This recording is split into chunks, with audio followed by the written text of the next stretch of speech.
नमस्कार, मी भूषण करंदीकर. आपण पाहताय साम टीव्ही. वंचित आणि दुर्बल घटकांना शिक्षणाची संधी मिळावी, परिस्थितीमुळे त्यांच्या मुलांच्या शिक्षण घेण्याच्या अधिकारावर गदा येऊ नये यासाठी केंद्रानं आरटीई कायदा तयार केला. या कायद्याअंतर्गत शाळेतील एकूण विद्यार्थी संख्येच्या 25% प्रवेश गरीब विद्यार्थ्यांना दिले जातात. या विद्यार्थ्यांच्या शिक्षण खर्चाचे पैसे सरकारकडून अनुदानापोटी दिले जातात. मात्र गेल्या 2 ते 3 वर्षांपासून आरटीई कायद्यानुसार शाळांना सरकारकडून मिळणारं अनुदान रखडल्यानं शाळांनी असहकार पुकारलाय. त्यामुळे गरीब विद्यार्थ्यांचे प्रवेश रखडलेत. नेमका शिक्षणाचा हा खेळखंडोबा कसा झालाय पाहूयात शिक्षणाचा खेळखंडोबा या आमच्या विशेष कार्यक्रमात.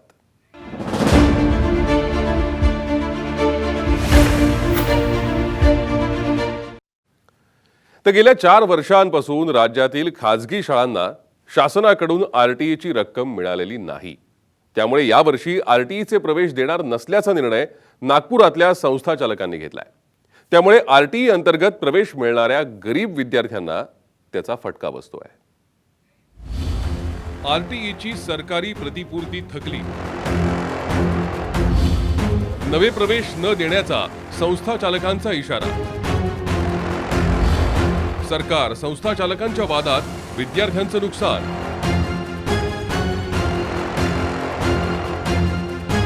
आरटीई अर्थात शिक्षणाचा अधिकार कायद्याअंतर्गत प्रत्येक शाळेला एकूण प्रवेशाच्या 25% प्रवेश गरीब विद्यार्थ्यांना मोफत द्यावे लागतात. या 25% विद्यार्थ्यांच्या शिक्षणाचा खर्च राज्य सरकारकडून शाळांना दिला जातो. मात्र गेल्या 4 वर्षांपासून शाळांना ही रक्कम देण्यात आलेली नाही. तसंच त्यापूर्वीच्या प्रतिपूर्तीचीही पूर्ण रक्कम मिळालेली नाही. विद्यार्थ्यांचं नुकसान व्हावं अशी आमची अजिबात इच्छा नाही. मात्र शाळा चालवायला पैसे लागतात. त्यामुळे नाईलाजानं आम्हाला हा निर्णय घ्यावा लागल्याचं संस्था चालकांचं म्हणणं आहे. हा निर्णय घेण्यामागे अगदी दुःख होत आहे आम्हाला, कारण गेल्या मागील 4 वर्षापासून शासनाकडनं कुठलाच निधी याबद्दल प्राप्त झाला नाही आणि त्याच्या आधीच्या 4 वर्षाचा सुद्धा निधी पूर्ण मिळालेला नाही. त्यामुळे नाईलाजाने आमच्या सगळ्या शाळा संघटनांना अशा पद्धतीचा निर्णय घ्यावा लागत आहे. हे अतिशय दुःखद आहे. शाळांच्या निर्णयावर नागपुरातील आरटीई ॲक्शन कमिटीनं आक्षेप घेतलाय. शाळांना काही प्रमाणात निधी मिळालाय असा कमिटीचा दावा आहे. शिक्षण संस्था सुरू करताना आरटीई अंतर्गत गरीब विद्यार्थ्यांना 25% मोफत प्रवेश देण्याची अट असतेच. मात्र शाळा या नियमांचा भंग करत असेल तर त्यांच्यावर गुन्हे दाखल करू असा इशारा कमिटीच्या अध्यक्षांनी दिलाय. इनका ऐसा कहना है कि हम एडमिशन नहीं देंगे. तो मैं आपको सबसे पहले बता दूं कि जब रिकॉग्नाइजेशन होता है सेक्शन 18 में, उसमें क्लियर कट डायरेक्शंस होते हैं कि जब इनकी स्कूल चलती है, जब तक ये अंडरटेकिंग नहीं दे पाते तो स्कूल चला ही नहीं पाएंगे. मतलब कहने का ये है कि आरटी के प्रोसेस में यही अंडरटेकिंग देना पड़ता है. अगर आपको स्कूल चलाना है तो 25% आपको बच्चों को एडमिशन देना ही पड़ेगा, अन्यथा आपको परमिशन नहीं मिलेगी. तो सीधी सीधी बात है, अगर ये नहीं दे पाते बच्चों को तो सीधा इनकी मान्यता रद्द हो जाएगी. कोविडमुळे राज्य सरकार आर्थिक अडचणीत आहे. त्यामुळे शाळांना आरटीईचा निधी मिळू शकलेला नाही. तो निधी लवकरच शाळांना मिळेल. मात्र ज्या शाळा आरटीई अंतर्गत प्रवेश देणार नाहीत त्या शाळांवर कारवाईचा इशारा शिक्षण अधिकाऱ्यांनी दिलाय. तर त्यांनी जर हे केलं नाही तर आम्हाला निश्चित कारवाई करावं लागेल, कारण आम्हाला जनतेचं हित पहिले बघावं लागेल. आम्ही तुमचीवाली पण बाजू आम्ही ऐकून घेणार. तुमची जी राहिलेली रक्कम आहे, पैसे आहेत, आरटीची प्रतिपूर्ती आहे, ते देण्यासाठी आमच्याला वारंवार शासनाची पाठपुरावा सुरू आहे. जशी आमच्याकडे रक्कम प्राप्त होईल तशी आम्ही त्यांना देऊ. दरम्यान नागरिकांनी या निर्णयाचा निषेध केलाय. शासन आणि संस्था चालकांच्या या वादात गरीब विद्यार्थ्यांचं नुकसान होणार आहे. त्यामुळे शासन आणि संस्था चालकांनी यावर तोडगा काढावा अशी मागणी पालकांनी केली आहे. त्यांच्यासाठी शिक्षणासाठी पैसे कुठून द्यायचे? गव्हर्नमेंट आपल्याकडून पैसे घेता ना, ते मुलांना देणं जरुरी आहे. सर्वात पहिले तर यांनी ॲडमिशन बंद करायला पाहिजे. तो सरकारचा प्रश्न आहे, हा भाग वेगळा आहे. पण यांच्याकडे डोनेशन मार्फत पैसा येतात. 25% आपल्याला हे द्यायचंच आहे. हे गरीब वर्ग जे आहेत, गरिबांनी जायचं कुठे? शिक्षण घेणार कुठे? हे सगळं चित्र पाहता संस्था चालक आणि शासनाच्या वादात गरीब विद्यार्थी मात्र भरडला जातोय. त्यामुळे राज्य सरकार आणि संस्था चालकांनी यातून मार्ग काढून गरीब विद्यार्थ्यांचं नुकसान होणार नाही याची काळजी घ्यावी, एवढीच अपेक्षा. कॅमेरामन मंगेश मोहितेसह संजय डाब, साम टीव्ही, नागपूर. आरटीई कायद्याअंतर्गत विना अनुदानित, कायम विना अनुदानित आणि इंग्रजी माध्यमांच्या शाळांमध्ये आरटीईचे 25% प्रवेश राखीव कोट्यातून देण्यात येतात. मात्र गेल्या 2 वर्षांपासून या शाळांना शासनाकडनं अर्थसहाय्य मिळायला विलंब होत असल्यानं अनेक शाळांनी या प्रक्रियेतनं काढता पाय घेतलाय. त्यामुळे आरटीई प्रवेश संकटात सापडलेत. अनेक शाळांचा आरटीईतून काढता पाय. परतावा मिळत नसल्यानं शाळांचा निर्णय. विद्यार्थ्यांच्या प्रवेशावर परिणाम. राज्यात मोफत आणि सक्तीचं शिक्षण हक्क कायद्याअंतर्गत आर्थिक आणि दुर्बल घटकातील पालकांच्या मुलांना खाजगी शाळांमध्ये 25% जागांवर प्रवेश देण्यात येतो. औरंगाबाद शहरासह जिल्ह्यातील खासगी इंग्रजी माध्यमांच्या नामांकित शाळेत 25% प्रवेश दिला जातो. मात्र मागील काही वर्षांपासून शासनाकडून वेळेत परतावा मिळत नसल्यामुळे अनेक नामांकित शाळांनी आरटीई प्रवेशासंदर्भात उद्दिष्ट पूर्ण करण्यास टाळाटाळ केली आहे. त्यामुळे मोठ्या प्रमाणात आरटीई प्रवेशाच्या जागा या रिक्त राहिल्या. 4-5 वर्षापासून आरटीईचे जे प्रवेश आमच्याकडे आलेले आहेत ती प्रवेश संख्या 25% असं जर विचार केला तर जवळपास गेली 5 वर्षापासून आमच्याकडे ती संख्या वाढत गेलेली आहे. मग ती संख्या वाढत गेलेली असताना आता आमच्यावर असा ताण पडलेला आहे की त्या परिस्थितीमध्ये आम्ही मुलांना पुढे आणलं, पण सरकार आम्हाला पैसे देईल किंवा म्हणजे आमचा पैसा येईल आरटीईचा या आशेवर आतापर्यंत आम्ही काढले. परंतु आता इथून पुढे खूप कठीण परिस्थिती येणार आहे की आम्ही ते सरकारचे पैसे आल्याशिवाय आम्ही ह्या गोष्टीला पुढे चालूच करू शकणार नाहीयेत. आरटीई अंतर्गत ज्या शाळेत प्रवेश दिले जातात अशा शाळांना सरकारकडून प्रति विद्यार्थी 17,500 रुपये अनुदान दिलं जातं. सरकारनं 2018 ते 2019 या शैक्षणिक वर्षाचं 50% अनुदान शाळांना दिलं.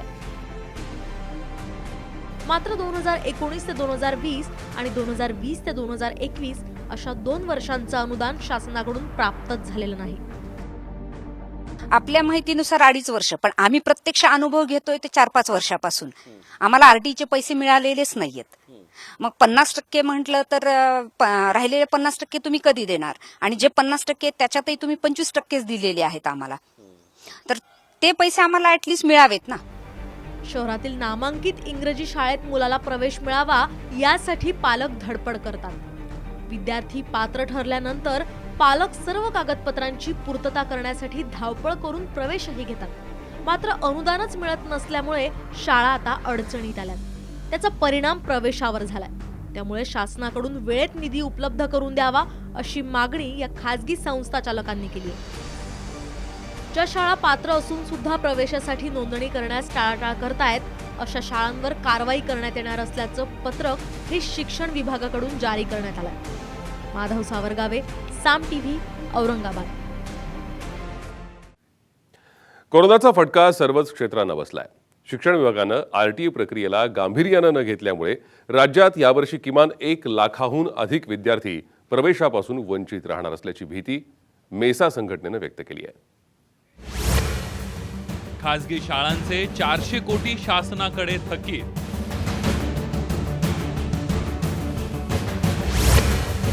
लाखापेक्षा जास्त विद्यार्थी आरटीई प्रवेशापासून वंचित.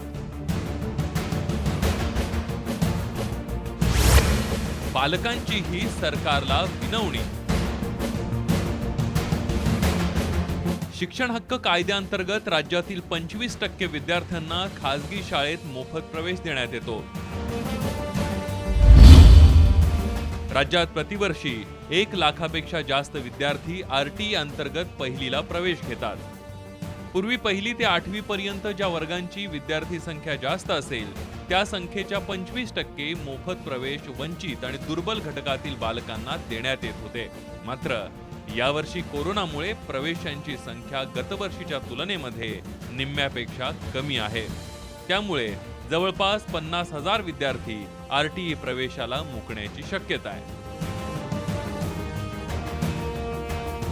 मागील 3 वर्षांपासून राज्य सरकारने आरटीईच्या अनुदानापोटी संस्था चालकांची 400 कोटींपेक्षा अधिकची प्रतिपूर्ती थकवली आहे.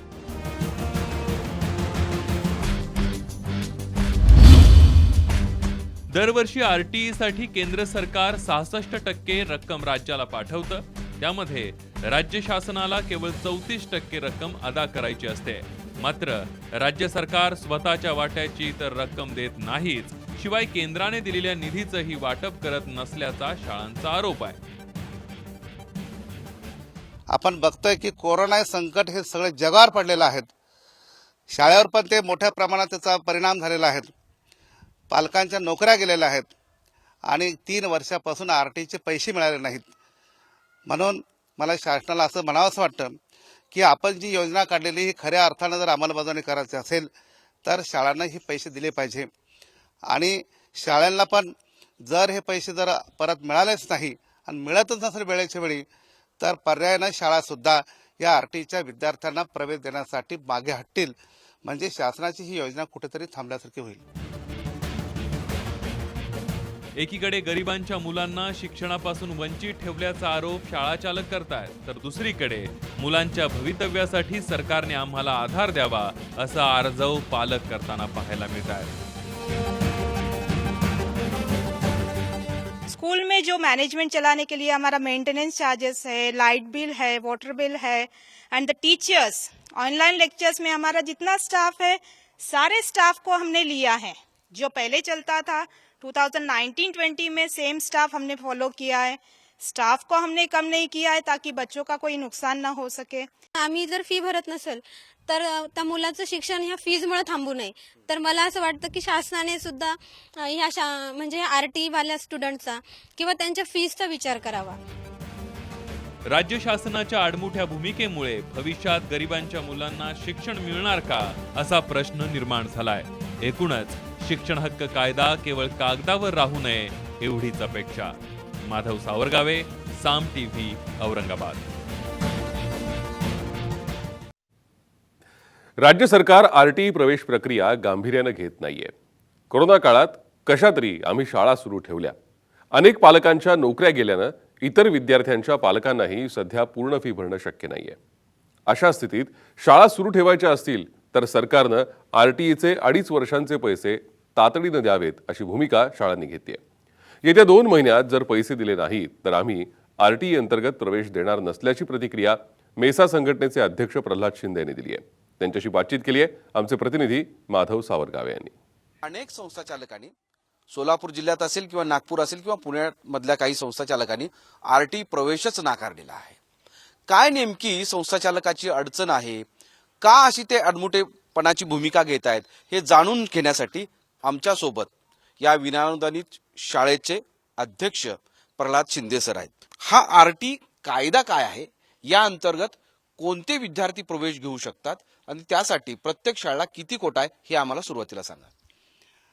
हा आरोप नाही, ही सत्य परिस्थिती आहेत. गोरगरीब विद्यार्थ्यांना म्हणजेच आर्थिक दुर्बल घटक आणि वंचित गटातील पालकांच्या पाल्यांना मोफत प्रवेश मिळावा जो आरटी कायद्याच्या अंतर्गत आपण म्हणतो. एकूण विद्यार्थ्याच्या 25% म्हणजे 100 विद्यार्थी असेल तर 25 विद्यार्थ्यांना त्या वर्गामध्ये मोफत प्रवेश मिळाला पाहिजे आणि त्याचे पैसे हे शासनानं देणार आहेत. म्हणजे त्याची प्रतिपूर्ती जी आहे फी शाळेची, खरं तर शाळेची फी आम्हाला मिळत नाहीये. ती 17,670 एवढी रक्कम त्यांनी ठरवलेली आहे.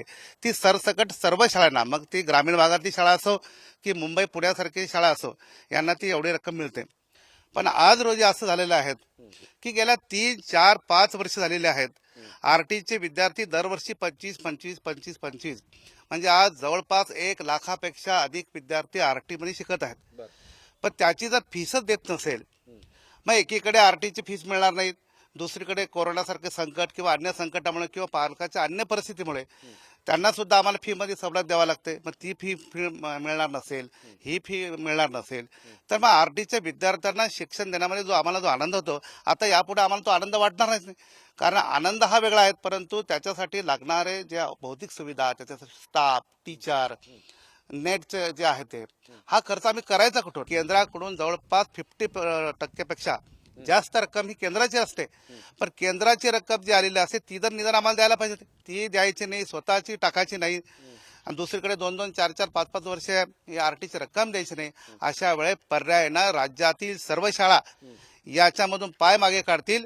याला सर्व दोषी पालकाला म्हणता येणार नाही, आम्हालाही म्हणता येणार नाही. याला हा न्याय सर्वसामान्य गरिबांच्या जे हातगाडीवर भाज्या विकतात, रस्त्यावर मोलमजुरी करतायत, त्यांच्याही मुलांना मोठ्या शाळेत शिक्षण घ्यावं असं वाटतं. त्यांच्यावर अन्याय नाही का? मग तुम्ही आणि सरकार असे दोघे मिळून अन्याय करण्याचा प्रयत्न करत नाहीत असं वाटतं का? बरोबर, हा अन्याय त्या बिचारांवर निश्चितपणे अन्याय होणार आहेत. कारण मोठ्या शाळेमध्ये आज श्रीमंताचा मुलगा आणि गरिबाचा मुलगा एका बाकावर बसून शिकतायत. हे उद्या शिकणार नाही याचा निश्चितपणे आम्हाला याचं वाईट वाटेल. परंतु वाटणे हे स्वाभाविक आहेत. परंतु शेवटी पैशाशिवाय काही होत नाही. जो स्टाफ त्यांनासाठी शिकवण्यासाठी लागतो, जी बिल्डिंग जी की आधुनिक सुविधा आपण उपलब्ध करून दिलेल्या आहे, त्याच्यासाठी निधी आणायचा कुठे? शाळा ही काही कंपनी नाही का तो मोठा प्रॉफिट आहे त्याच्यातून काढलं. जर राज्य शासनानं हे 400 कोटी रुपये जर वितरित केले नाही तर तुम्ही प्रवेश विद्यार्थ्यांना देऊ शकणार नाही. जे विद्यार्थी या योजनेद्वारे आमच्यापर्यंत पोहोचवले त्याला निश्चितपणे आम्ही चांगल्या प्रकारचं उत्तम दर्जाचं शिक्षण दिलं आहे, देत आहोत. तरी तुम्ही जर हीच भूमिका सातत्याने शासनानं जर ठेवली तर पर्यायानं आम्हाला सर्व संस्था चालकांना याच्यातून पाय मागे घ्यावा लागणार आहेत आणि पर्यायानं हे ॲडमिशन आम्हाला बंद करावे लागतील. येत्या शैक्षणिक वर्षाच्या आरटी प्रवेशाची सुरुवात झालेली आहे. त्याचे एक एक टप्पे पुढे जात आहेत. मात्र आता राज्य शासनाकडून ह्या पैशाची पूर्ती होत नसल्यामुळं आता संस्था चालक या भूमिकेवर आहेत की आता प्रवेश नाकारायचा. त्यामुळं येणाऱ्या शैक्षणिक वर्षात सर्वसामान्य, गरीब, मजदूर, जे रस्त्यावर हातावर ज्यांचं पोट आहे त्यांच्या मुलांना अशा शाळेमध्ये शिक्षण घेता येईल की नाही असा एक प्रश्न आहे. आणि त्यामुळं राज्य सरकारनेही सुद्धा या सगळ्या संस्था चालकाची आणि जे आरटी मधून प्रवेश घेऊ इच्छित आहेत त्या पालकांची, त्या लहान मुलांची याचना ऐकावी इतकंच. मोहम्मद इरफानचा माधव सावरगावे, साम टीव्ही, औरंगाबाद. खासगी शाळांमध्ये 25% राखीव जागांवर पाल्याला प्रवेश मिळण्यासाठी अनेक कागदपत्रांची आवश्यकता असते. त्यासाठी पुरेसा कालावधी सुद्धा दिला जात असल्याचा दावा शिक्षण विभागाने केला आहे. मात्र प्रत्यक्षात प्रवेश घेताना काय काय अडचणी येतात या संदर्भात पालकांशी बातचीत केली आहे आमच्या प्रतिनिधी अश्विनी जाधव केदारी यांनी. चांगल्या शाळांमध्ये म्हणजे खाजगी ज्या शाळा आहेत या शाळांमध्ये 25% आरक्षित जागांवर आर्थिक आणि दुर्बल घटकातल्या विद्यार्थ्यांना प्रवेश दिला जातो. एकीकडे शासन दावा करतायत की खूप चांगले प्रवेश होत आहे, प्रवेशाचा टक्का सुद्धा वाढतोय. म्हणजे गेल्या 4-5 वर्षातली आकडेवारी जर आपण बघितली तर सर्वाधिक प्रवेश हे यावर्षी झाले. जवळपास 85% सुद्धा अधिक प्रवेश झालेले आहेत.